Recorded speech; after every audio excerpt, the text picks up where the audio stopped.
بسم اللہ الرحمن الرحیم۔ سورہ زمر کے اندر اللہ رب العزت کا ارشاد ہے، ان اللہ یغفر الذنوب جمیعا انہ هو الغفور الرحیم، کہ بے شک اللہ تعالیٰ ہی گناہوں کو بخشتے ہیں، انہ هو الغفور الرحیم، اور وہی بخشنے والے ہیں اور مہربان رب ہیں۔ یہ آیت اور اس آیت مبارکہ کا جو مفہوم ہے وہ یہ کہ وہ لوگ کہ جو گناہ کرنے کے بعد نا امید ہو جاتے ہیں کہ اللہ تعالیٰ گناہوں کو معاف نہیں کریں گے، اور شیطان ان کو مایوسی کی دلدل میں دھساتا چلا جاتا ہے اور گناہوں کی راہ پہ لگاتا چلا جاتا ہے، ان کے لیے بہت بڑا سامان اور بہت بڑا آسرا ہے، بہت بڑی خوشخبری ہے کہ اللہ تعالیٰ سب گناہوں کو معاف فرما دیں گے۔ جو بھی تمہارے گناہ ہیں، چھوٹے بڑے، ظاہری باطنی، جو گناہ ہیں، شرک کے علاوہ تم نے جو گناہ کیا ہے، ہم تمہارے سارے گناہوں کو معاف کر دیں گے، اور وہی اللہ بخشنے والے ہیں اور رحم کرنے والے ہیں۔ اسی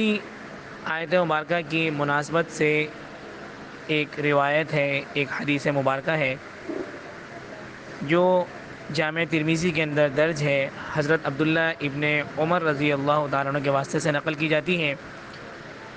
حضرت عبداللہ ابن عمر فرماتے ہیں کہ میں نے نبی کریم صلی اللہ علیہ وسلم سے سنا،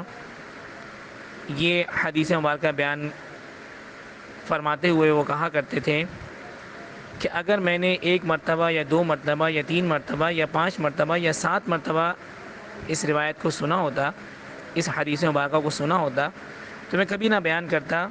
لیکن میں نے رسول اللہ صلی اللہ علیہ وسلم سے اس سے بھی زیادہ دفعہ یہ حدیث مبارکہ سنی ہے، اس لیے بالیقین میں روایت بیان کرتا ہوں کہ رسول اللہ صلی اللہ علیہ وسلم نے ایک موقع پہ ارشاد فرمایا کہ بنی اسرائیل کے اندر کفل نامی ایک آدمی تھا جو کسی گناہ سے اپنے آپ کو نہیں بچاتا تھا، ہر گناہ کے اندر وہ لگا ہوا تھا۔ ایک دفعہ اس کے پاس ایک عورت آئی اور اس نے اپنی کسی حاجت کے لیے اس سے رقم طلب کی۔ وہ آدمی بدمعاش قسم کا تھا، مالدار بھی تھا، تو اس نے اس عورت کو 60 دینار دیے اور اس کو اس بات پہ راضی کر لیا اس عورت کو کہ وہ اس کے ساتھ زنا کا فعل کرے گا۔ چنانچہ وہ عورت مجبور تھی، وہ تیار ہو گئی اس کام کے لیے۔ جب وہ اس عورت کے قریب گیا تو وہ عورت کانپنے لگی اور رونے لگی، تو کفیل نے کہا کہ کیا بات ہے، کیوں روتی ہو، کیا تم مجھے پسند نہیں کرتی؟ تو اس عورت نے کہا نہیں، ایسی بات نہیں ہے، بلکہ یہ ایسا کام ہے جو میں نے آج تک کبھی نہیں کیا، اور میری محتاجی نے مجھے اس بات پہ مجبور کر دیا ہے کہ میں یہ کام کر گزروں، ورنہ میں یہ کام ہرگز نہ کرتی۔ تو کفیل نے اس سے کہا کہ ایک طرف تو تم نے مجھ سے پیسے لے لیے اور دوسری طرف تم یہ بات کہہ رہی ہو، تو جاؤ میرے پاس سے چلی جاؤ، اور وہ پیسے بھی تمہارے ہوئے۔ اور اس کے بعد کفیل نے کہا کہ اللہ کی قسم، آج کے بعد میں کبھی بھی اللہ کی کوئی نافرمانی کا کام نہیں کروں گا، کوئی گناہ کا کام نہیں کروں گا۔ اسی رات کفیل نامی آدمی کا انتقال ہوا۔ جب صبح ہوئی تو اس کے دروازے پہ لکھا ہوا تھا، غیبی قلم سے یہ بات لکھی ہوئی تھی کہ بے شک اللہ تعالیٰ نے کفیل کی مغفرت فرما دی۔ یہ روایت جامع ترمذی کے اندر حضرت عبداللہ ابن عمر رضی اللہ تعالیٰ عنہ کے واسطے سے منقول ہے کہ جس میں رسول اللہ صلی اللہ علیہ وسلم نے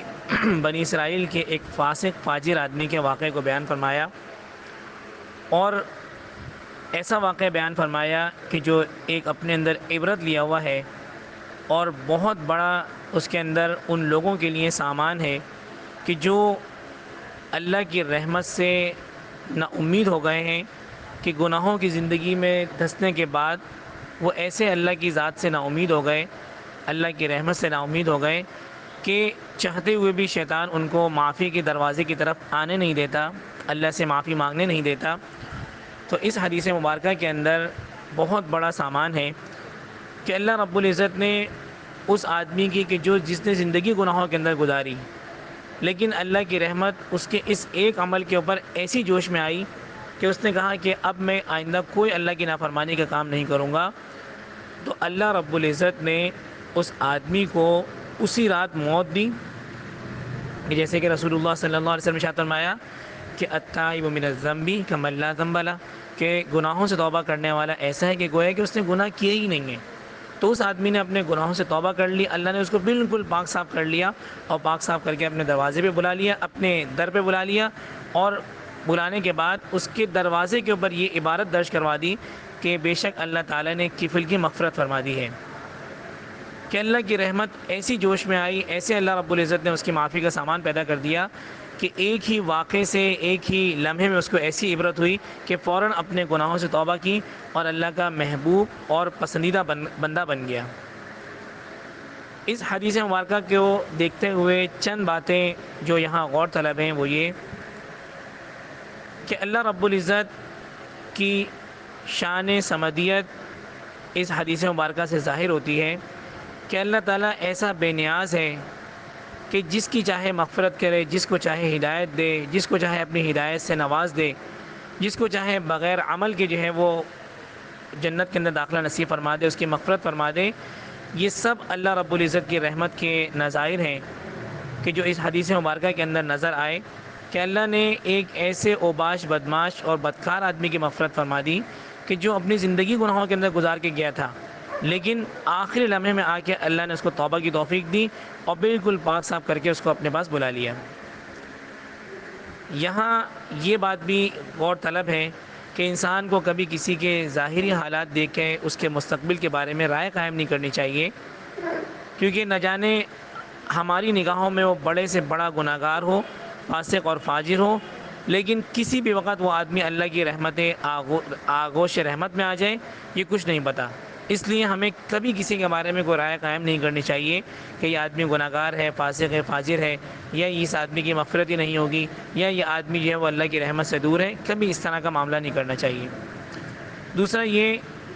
کہ اس عورت کے معاملے میں عبرت یہ ہے کہ یہ محتاجی اور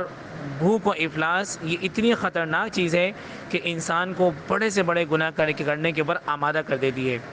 اس لیے ہر موقع پہ اللہ رب العزت سے محتاجی سے، افلاس سے، تنگ دستی سے پناہ مانگتے رہنی چاہیے، اور اللہ رب العزت سے عافیت مانگتے رہنی چاہیے۔ رسول اللہ صلی اللہ علیہ وسلم نے ایک موقع پہ ارشاد فرمایا کہ لوگوں اللہ سے عافیت مانگا کرو، اللہ رب العزت سے عافیت مانگو، اور عافیت یہ ہے کہ ہر چیز کے اندر انسان کو اللہ کی طرف سے آسائش ملے اور سہولیات ملیں۔ اور اس حدیث مبارکہ کو جو بیان کیا راوی حضرت عبداللہ ابن عمر رضی اللہ تعالیٰ عنہ نے، اس سے یہ بھی پتہ چلتا ہے کہ صحابہ اکرام کس محتاط انداز میں حدیث مبارکہ کو بیان کیا کرتے تھے کہ حضرت عبداللہ ابن عمر جن سے بہت ساری روایات منقول ہیں،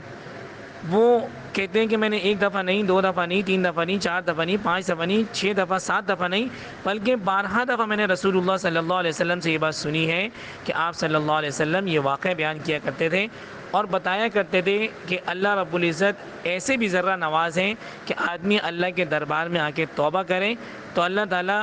یہ نہیں پوچھتے کہ تو نے اتنے گناہ کیے تھے، اتنی زندگی تو نے بدماشی اوباشی میں گزاری ہے اور عیاشی میں گزاری ہے، کچھ نہیں پوچھتے، بس بولتے ہیں کہ بندہ مومن،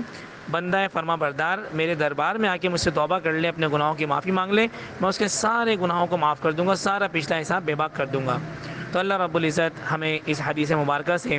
خوب عبرت لینے کی توفیق عطا فرمائے اور ہر وقت اپنے گناہوں کی معافی کی فکر کرنے کی توفیق عطا فرمائے۔ گناہوں کی معافی سے متعلق مضمون چل رہا تھا تو اس کے مطابق یہ حدیث مبارکہ بیان کی گئی۔ اللہ رب العزت اس حدیث مبارکہ کا نور ہماری زندگی میں عطا فرمائے اور ہمیں اس حدیث مبارکہ سے خوب عبرت لینے کی اور گناہوں سے معافی مانگنے کی، گناہوں سے توبہ کرنے کی توفیق عطا فرمائے، اور اللہ رب العزت ہمیں ہمیشہ ہر اچھی بات کی اتباع کرنے کی اور بری باتوں سے بچے رہنے کی توفیق عطا فرمائے۔ وآخر دعوانا ان الحمد للہ رب العالمین۔